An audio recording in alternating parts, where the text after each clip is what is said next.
apparently our president has some gears to grind with Don Lemon. So we woke up and just normal day, and You would Don Lemon think. got arrested. So How you did this happen? yeah, you want to talk about what happened to good old Don?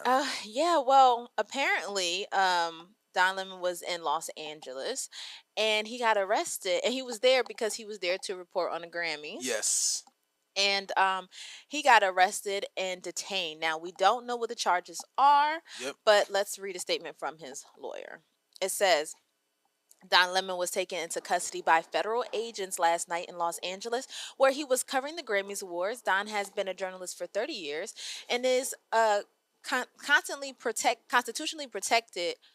Work in Minneapolis was no different than what he has always done. Yep. The First Amendment exists to protect journalists whose roles it is to shine light on the truth and hold those in power accountable. Hmm. There is no more important time for people like Don to be doing this work. So, when you saw that Don was arrested for reporting on the church protests in Minneapolis, what was your first thought? So my first thought was, I thought they already tried to get him on something, Right. and the federal judges kind of dismissed it and slapped it down. But this is what people need to understand: when you have any type of smoke and you are at odds with the Democrats or the Republicans, it don't really matter which The side you're government. on. You're at odds with the government, the Department of Justice, and they want to get you, and you give them a reason to get you. He didn't get indicted by a actual judge, like a Mm-mm. federal judge. No. He got indicted by a grand jury. A grand jury can indict a ham sandwich. And I'm not playing. Like, literally what they do in grand juries is they go around and get like 30 people in the room and say, is there any type of probable cause to where you can think there's something here? Just like, I mean, Letitia James got indicted by a grand jury. That's very true. Right? Like, everybody can get indicted. Now, she didn't get arrested. He got arrested. Yeah. But what they're trying to do is make an example and scare people, independent journalists, because Don Lemon is not the only person that got arrested. So independent journalist Georgia Fort was also taken into custody, and she actually live streamed this on Instagram. She was at home. They came knocking on her door window, at right? 6 a.m, federal agents, and I don't know if it was her man or whoever that was there. He was actually talking to the people outside the window, like, hey, what's going on? And they were telling her, like, hey, we're here to pick up Georgia Ford for this, that, and the third. She was live streaming this, and she was very scared. Her kids are there, and she like, hey, federal agents have been killing people. Like, we just seen Renee Good, we just seen Alex Preddy. Like, I'm not trying to do no type of altercation with the federal agents. Like, y'all coming to my house, Sonya Massey. Y'all, you know what I'm saying? Like, this type of stuff just happened. So she was very distraught. So she got arrested. Also, one of the organizers of Black Lives Matter got arrested. What is this guy name? Hold on, let me actually pull it up. But one of the organizers from Black Lives Matter yes, were they reporting on it as well? I don't know if he was reporting on it or if he was just there, but is his name Kevin Ortega? It's not coming up on my Rojas? end. So let me try to I open think his it name up. is Kevin. But yeah, so basically any type of smoke you give somebody, the DOJ, especially dealing with Trump, he's going to indict you just to make an example and scare the fuck out of you. Because at the end of the day, if you're arrested and you're in jail, you're in jail.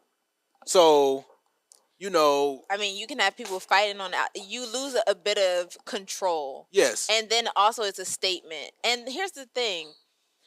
I do think this is an intimidation tactic. So his name is the Black Lives Matter organizer name is Chahirin. Oh, okay. Or so Charon Cruz. Cruz. Somebody else. He was arrested by the feds. So Georgia Fort, Don Lemon, and it was one more. Let me go look on Pam Bondi. I think it was 4. Pam Bondi, the Attorney General of America. She is not playing with people. Oh, Don Lemon, how is it? Yeah, I don't know. Tahirin Cruz, Georgia Fort, and Jamel. Yes. Are these all people of color? I believe so. Yes, but it was other people that got arrested with the protests. Now, okay, let's talk about why they are getting arrested.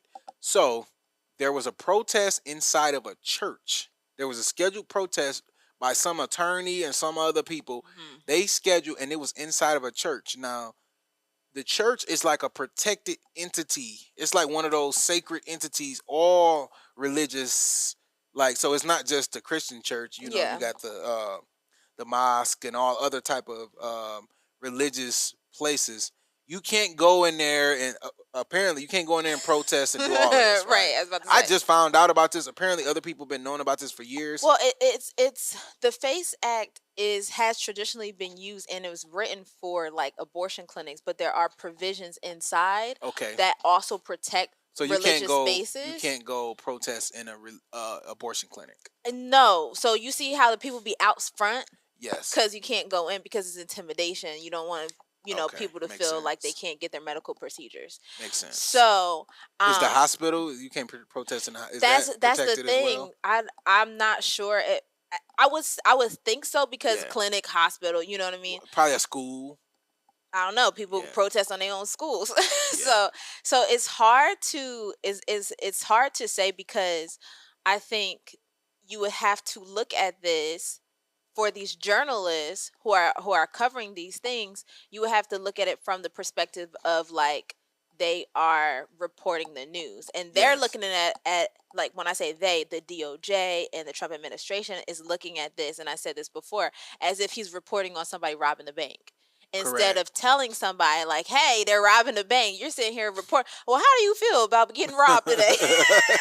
Right. That's how people, but I definitely think they're taking it out of proportion, but I think it's going to backfire. Okay, so it says the Freedom of Access to Clinic Entrance Face Act of 1994. So this came out when I was a little, just coming out the Yeah, I womb, was about right? to Because I say was born in jit jit. 94. Mm-hmm. Talking about jit jit. It's a federal law that prohibits the use of force, threats, or physical obstruction to intimidate or to interfere with individuals seeking or providing reproductive health services or exercising religious freedom at places of worship.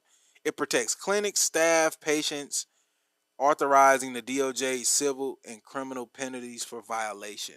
So, some of the prohibited actions, the act make it illegal to force, threat. Oh, okay, we already read that. It prohibits intentional damage and obstruction of property. The law applies to abortion clinics. It was signed in law by Bill Clinton. That makes sense. So what they're trying to get Don Lemon and all these other people on is you plan this. You're not here as a journalist. You're kind of here as an organizer, and you're trying to fall back on your journalistic principles and say, "Hey, I got the freedom of press. I got the freedom of press." Mm. Now, whether they were there or not, if they were there protesting and they wasn't doing the journalistic stuff, then I can kind of see where there's smoke, and then they're gonna try to get you on something. Right. But knowing Don Lemon, all he's known for is journalism. All he's known for, he's literally famous for being on CNN. For So reporting. for reporting, so it's a little confusing considering the other federal judges decided not to go after these charges, and then they did it with a grand jury, and it's kind of scary because it's kind of like you get caught doing something in your town, you don't get prosecuted, and then a federal grand jury picks your shit up, and it's like, well, oh my, like Yeah. You're it's literally enemy of the state. so. Yeah. Or enemy of the country. But I'm gonna be honest. Let's have an accountability moment. This is what I say to people. Now, I'm not the type of person who's going to march, who's going to protest, who's going to do this. I'm not that guy. Mm. I'm the guy that I'll put some money into the GoFundMe. I will fund the organizers. I'll promote and giving them a voice. That's my Mm. part of the struggle that I'm gonna Yeah. promote. Yeah. Now, when you are going out and you're going to be this guy reporting or you're going to be this person protesting, it's repercussions that come with that, and this is one of them. So I think when Don Lemon went up there that day, he knew there was a potential for him to get arrested. Possibly. And I mean obviously you can't put anything past the Trump I was administration. gonna say only because it's so bizarre. I don't know if, and that's what I was saying. I don't know if we have a precedent for something like this. It would really take a lot of digging to see. and what instances have journalists in the United States, because this happens in, authoritarian regimes all the time. Yeah, yeah, yeah, You're yeah, not yeah. allowed to be no journalist. You're not allowed to be no media person and report to maybe even different countries, or don't tell people what's going on here. Yeah. So, North Korea, places like, yeah. unless you're using that model or that rubric, then I think it would be hard to say that, this type of journalism is in fact an infringement on that law, because first of all, I don't even know if the protesters are going to be charged with the Face Act, only because from the videos I saw there wasn't even a chair turned over. So it's hard. So then what's the definition of interference if everybody was still whole? There was no harm done, nobody was beat up. Like I said, I didn't even see a chair turned over. So at the very most, it's like, and the other part is, churches are private institutions, but they're open to the public. So Well, that's so they say several individuals, including Don Lemon, were arrested and are being investigated. Obviously, we talked about the Georgia Forts of the world, but there's a lot of people other than Don Lemon. Obviously, Don Lemon is the most he's the famous famous person one, so there, people are so talking about him. they're gonna make an example out of him. But there were other people that were arrested. So here's my problem. It's one of those things to where there's smoke, there could be potential fire. Now we know there's not no real fire behind this, Right. but the fact that there's some smoke there gives the This is enough to grand put you in jury cuffs. probable cause enough to arrest you, embarrass you, slap your face up there, and do kind of like a scare tactic in order to stop all these other independent journalists from From doing being a copycat or trying doing. to be inspired by what you've done and things like Correct, that. But here's the correct. thing, I think it's going to backfire, because to your point before about Trump's mugshot, it's Yes. going to be a situation now that if you have ever been arrested, charged, or detained by the Trump administration's DOG, you are going to be in a high class group of people. Like when Martin Luther King was being Well, yeah, I arrested, mean, it's like kind of one of those, yes, because I think, Fannie Willis definitely played a role in helping the marketing team of the Trump administration, because that a mugshot, just the first president ever to that's, have and that went viral. Everybody was talking about it, and all that did is rattle up his base. yeah, they So sold T-shirts and everything to like me, this that. doesn't help Hmm. the Trump administration, because it kind of looked like you are, silencing journalists and Yeah, all of that. But again, yeah. where there's smoke, even though they're not going to get You're saying you're prosecuted, they're not opening going to go to yourself. trial. Hmm. Yes, I got to know, if I'm going out to protest, there's a potential for me to get arrested. And nowadays, you got to make the decision. There's a potential for you to die, because two That's people true. just died. Well, That's three true. people just died over the last 4 weeks. Um, in the hands of ICE and other federal agents. So if you're deciding to go out there, you have to kind of decide, like, you're putting your life on the line. So Mhm. Don Lemon, Like anything can happen. yeah, anything can happen. So I don't know. You gotta. That's why I'm staying my black ass in. That's why I stay in the house, And because I'm not willing to die for yeah, democracy and the struggle I and mean all that shit. I'm just not. it